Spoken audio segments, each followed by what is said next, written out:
ትልቁ ጥያቄ ምንድነው? እነዚህ ዓለማት ካሉ ሳይንቲስቶቹም ራሱ ሄደን እንግባ እኒ ብለው የሚጠይቁ ከሆነ በራቸው የት አለ ተብሎ ነው የሚገመተው? አንደኛው ቲቤት ላይ ካይላሽ የሚባል ተራራ አለ። ትልቅ ተራራ ነው። ወደ ጥንቱ ዓለም እነዚህ ፍጡራን ወዳሉበት መግቢያ ነው ብለው በጣም ሰፊ ነገር ይናገራሉ።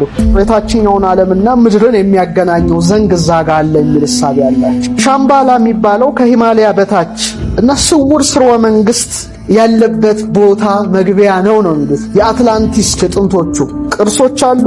በክሪስታል የተሰራ ቤተ መጻሕፍት አለ እና ወደ አጋርታ ወደሚባለው መግቢያ በር ነው ይሄ ተራራ። ሞክር ሄደ። ሁለተኛው ሻሽታ የሚባል ተራራ ነው። ያንቀላፋ እሳተ ገሞራ ያለበት ነው። በፓሲፊክ ውቅያኖስ ውስጥ የጠፋው አህጉር ለምሳሌ ሌሙሪያ የጥንት ስልጣኔ ሀገራቸው ከመስጠሟ በፊት እዚህ ተራራ ውስጥ ነው የተደበቁት እና ከመሬት በታች ያለች ሰፊ ከተማ አድርገው ያያዋታል።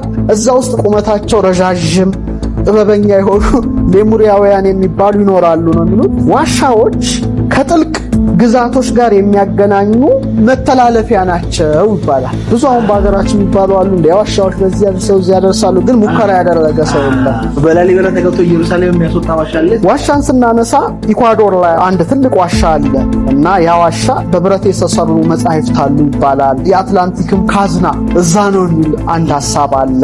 ሌላው የአማዞን ደን ብራዚል። እነዚህ በጣም ጥቅጥቅ ያሉ ደኖች ወደ ውስጣዊው ዓለም መግቢያ ናቸው የሚል ሐሳብ አለ።